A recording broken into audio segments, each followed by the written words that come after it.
Olá, irmãos, a paz do nosso Senhor Jesus, tudo bom com vocês? No vídeo de hoje, eu vou estar trazendo aqui uma pequena reflexão, de novo sobre a questão da linha do preterismo. Eu vou mostrar aqui pontos que têm incoerência na linha deles. Eu estarei mostrando aqui esses pontos que têm incoerência, mostrando também fatos históricos, que mostram, que comprovam essa incoerência. Vai ser um vídeo rápido, tá? Só para mostrar mais algumas incoerências que tem na linha deles. Então, irmãos, eu vou mostrar aqui essas incoerências que eu falei, De novo a gente vai para Mateus 24, tá? Irmãos, me perdoem por estar sendo repetitivo, mas eu enxerguei mais uma das incoerências na linha deles, somando com um fato histórico, tá? Com a história, com a nossa história, Como eu já falei, para a gente analisar se uma profecia está cumprida ou não, a gente também tem que recorrer à história, também. Mas vamos lá. Em Mateus 24, na linha do preterismo, como eu já vi muitos ensinando por aí, eles ensinam, que os discursos, ali de Mateus 24, como outros textos, como tantos outros textos, que quando Jesus está falando alguma coisa profética, sobre o que iria acontecer, nos últimos dias ali de Jerusalém, que eles falam que ali Jesus estava dizendo o que iria acontecer, o que aconteceu no ano 70, na destruição de Jerusalém, e ele está em alertado ali, os seus discípulos, Então Jesus vem alertando seus discípulos para o que iria acontecer, ali com a destruição de Jerusalém. E você vê que eles tiram também por base Mateus 24, Inclusive, tem um versículo que eles falam, que aquilo seria para aquela geração, Que é o versículo aqui mesmo de Mateus 24, que está aqui, Versículo 34, esta geração, Então, você vê, que ao longo do discurso de Mateus 24, Jesus realmente está alertando seus discípulos, Você vê, que os seus discípulos, chama ele em particular, E que os discípulos deles, que os discípulos dele iriam participar daquelas coisas que iriam vir sobre Jerusalém, Você nota isso, Jesus respondendo, cautelai-vos, que ninguém vos engane, Ou seja, tudo isso daqui os discípulos dele iriam fazer ser participante, vos hão de entregar, para matar-vos-ão, e sereis odiados, Realmente você vê que os discípulos estão participando disso tudo, Mas aquele que perseverar até o fim, Esse aqui é um discurso com os discípulos, Os que estiverem na Judéia, os que estão na Judéia, fujam para os montes, Você vê que isso é um alerta dos discípulos, para os discípulos. Então você vê que é um alerta para os discípulos, Olha só o que diz o versículo 22. E se aqueles dias não fossem abreviados, nenhuma carne se salvaria, mas por causa dos escolhidos serão abreviados, Você vê que essas coisas que Jesus disse aqui, matar-vos-ão, sereis odiados, é por causa disso aqui que ele está dizendo isso, Então você vê que tudo isso, eis que vou-lo tenho predito, para eles se prepararem para esses fatos, Então, chega o tão versículo, o versículo tão que eles gostam tanto de usar, que não passará esta geração, Então você vê que aquela geração dos discípulos iriam participar por isso, Todas aquelas calamidades, aquelas atrocidades que iriam vir sobre Jerusalém no ano 70, eles teriam que participar, correto? Só que a história, vai dar pra gente outra revelação, do que realmente aconteceu, tá? Esse historiador aqui, eu creio que já muitos conhecem, né? Eusébio de Cesareia, né? Foi um historiador da igreja primitiva. Vai trazer justamente fatos históricos do que aconteceu, né, na igreja primitiva daquela época. Vai trazer detalhes, né? O que aconteceu com a igreja primitiva do ano 70, né? Que estava vivendo ali por volta do ano 70. Amém? Então, nós vamos ver aqui, ó. Então, olha o que Eusébio de Cesareia vai dizer. Depois da ascensão de nosso Salvador, os judeus acrescentaram ao crime cometido contra ele, a invenção de inúmeras ameaças contra os apóstolos. Estevão foi o primeiro que eliminaram, apedrejando. Depois dele, Tiago, filho de Zebedeu, irmão de João, a quem decapitaram, né?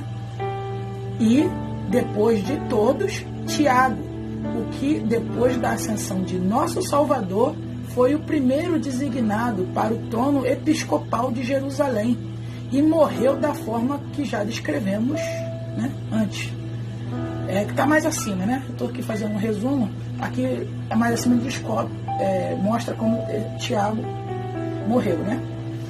Ele foi lançado do pináculo do templo. E depois, os demais apóstolos sofreram milhares de ameaças de morte e foram expulsos da Judéia, né? Mostrando que os apóstolos já tinham sido expulsos da Judéia. Porém, com o poder de Cristo, que lhe havia dito, né? E de fazer discípulos de todas as nações em meu nome, dirigiram-se seus passos para todas as nações e ensinaram a mensagem. Agora, olha só que interessante que ele vai relatar aqui. E não apenas eles, também todo o povo da igreja de Jerusalém, né? Toda a igreja, todos os discípulos, né, judeus que estavam na igreja de Jerusalém, por seguir um oráculo enviado por revelação aos notáveis do lugar, receberam a ordem de mudar de cidade antes da guerra e habitar certa cidade da Pérea, chamada Pela, tendo que os que creram em Cristo emigrado até lá, desde Jerusalém, a partir deste momento, como se todos os homens santos tivessem abandonado por completo a própria metrópole real dos judeus e toda a região da Judéia.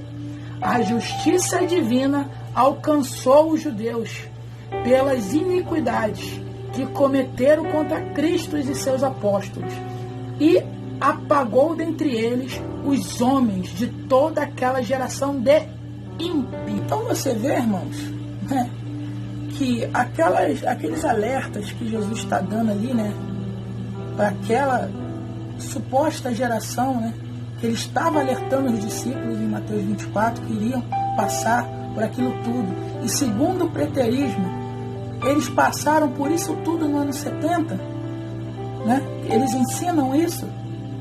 Como que eles passaram por isso tudo? Se a história mostra que por uma revelação do próprio Deus que vieram sobre a igreja que estava sobre Jerusalém, ou seja, aqueles discípulos de Jesus que estavam em Jerusalém, receberam uma revelação de que iria haver uma guerra, uma destruição sobre Jerusalém, e eles foram alertados. E eles saíram de Jerusalém e foram habitar na Pérea. Então você vê que a incoerência, né, na interpretação. Ou seja, o discurso de Jesus, né, somado com o livro de Apocalipse, é um alerta para os discípulos daquela época, para o que havia de vir, né, sobre Jerusalém e sobre Israel naquela época. Todos aquele acontecimento que era para os discípulos vigiarem, para eles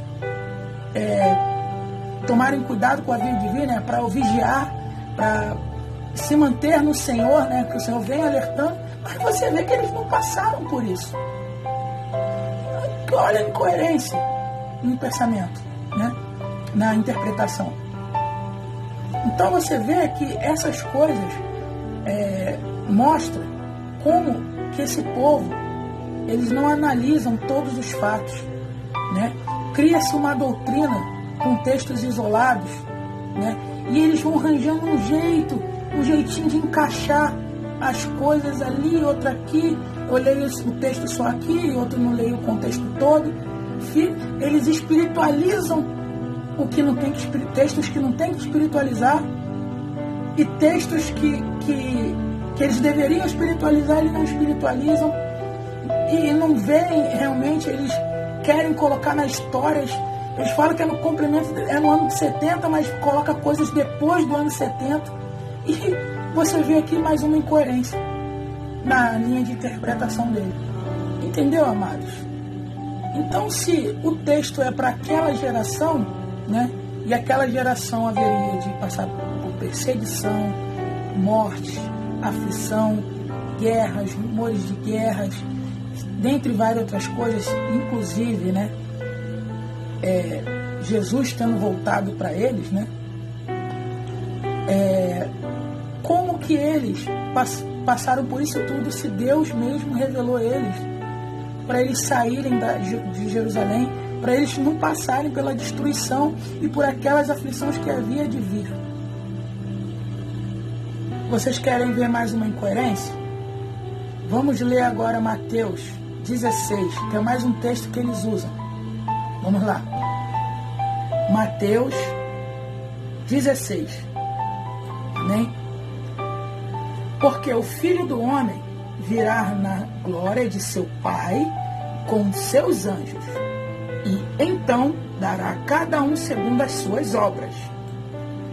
Em verdade vos digo que há alguns, plural, dos que estão aqui, que aqui estão, né, que não provarão a morte até que vejam vir o Filho do Homem no seu reino. Amém? Aí, Mateus 17 termina aqui, correto? Então, agora a gente vai ver quem são esses alguns, né, que não iriam ver a morte até que vejam vir o Filho do Homem no seu reino, né? Mateus agora 17:1, que é contexto. 6 dias depois, ligando o contexto, amém? Tomou Jesus consigo a Pedro e a Tiago e a João, seu irmão, e os conduziu em particular a um alto monte. Então, né, na explicação deles, do preterismo, né, esses discípulos que queriam ver a morte, aqui eu nem sei, né, eu não conheço, ser sincero, eu não conheço toda a linha. Mas você vê que, no contexto aqui, esses que não veriam a morte até ver o Filho do Homem na sua glória, seriam quem? Pedro, Tiago e João, correto? Eles não veriam a morte, os três, né? Porque alguns, ou seja, plural. Então seriam os três. Então, olha o que diz a história, né?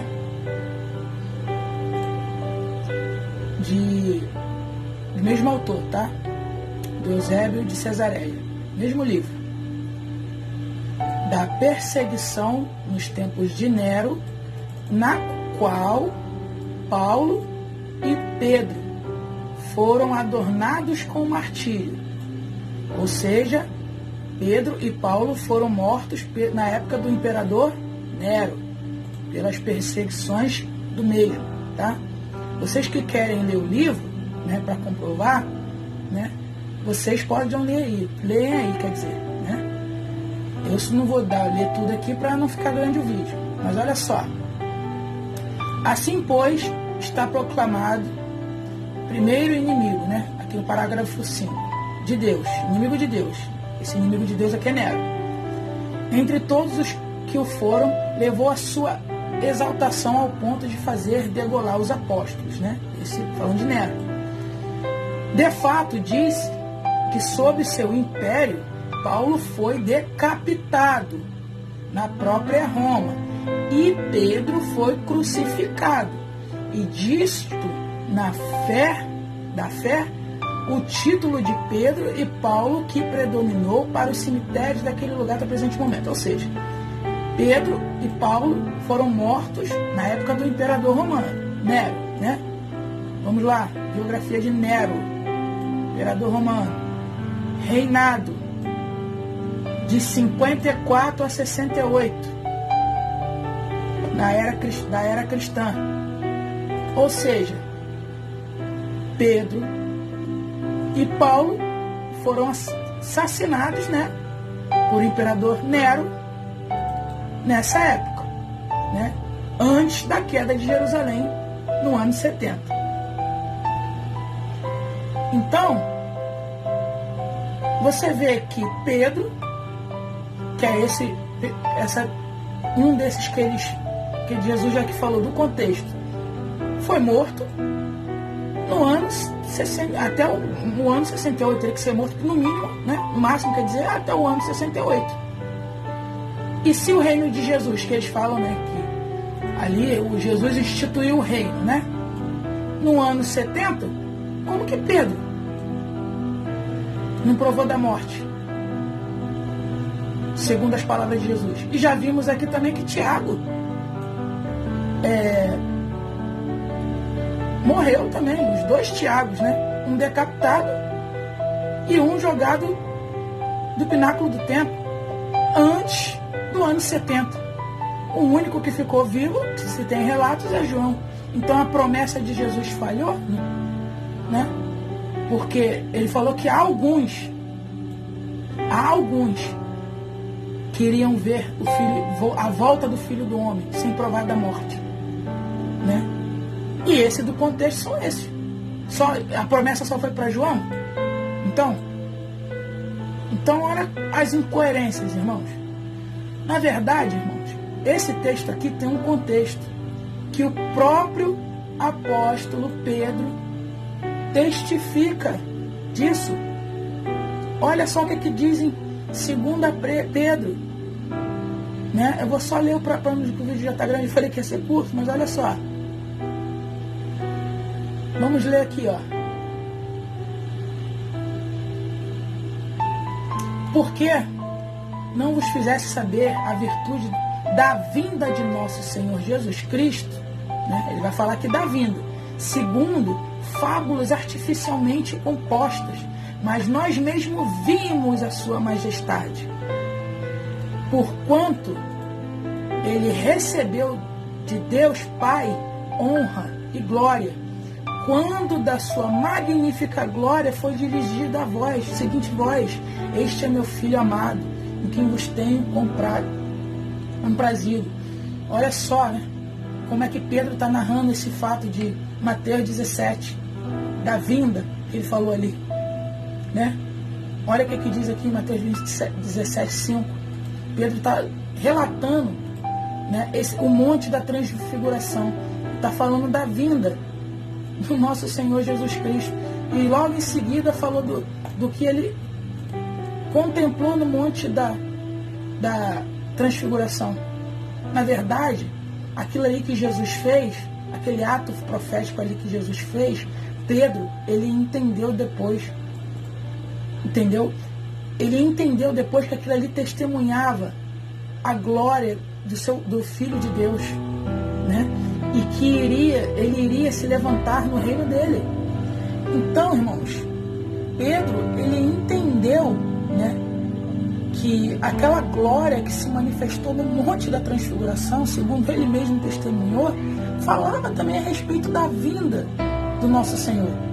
Ele acabou de falar na sua carta, entendeu? E que depois, futuramente, ele iria entender esse ato profético de Cristo.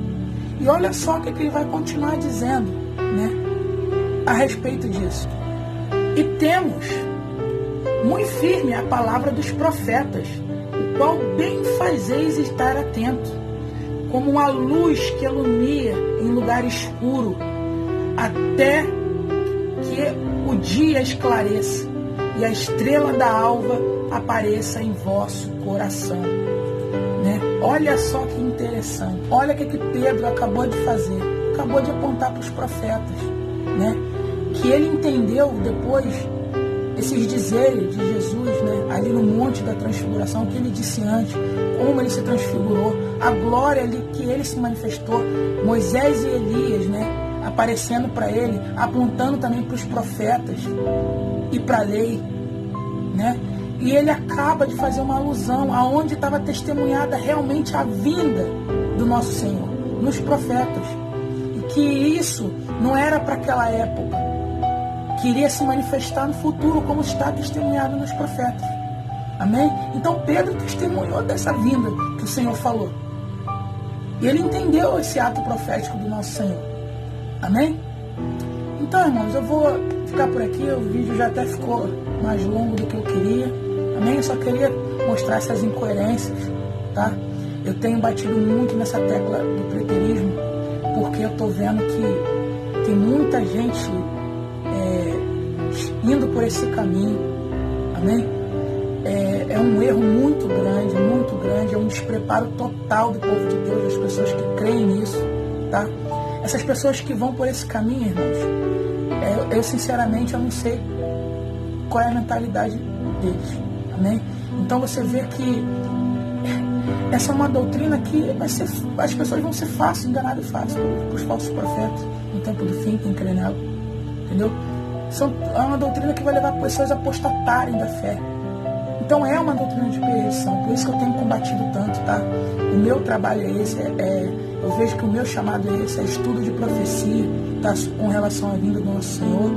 Então por isso que eu tenho batido na tecla, por causa desse absurdo que estão ensinando, tem levado a muitos falsos profetas têm se levantado na internet e ensinado essa besteira na internet, despreparando mais ainda para o povo de Deus.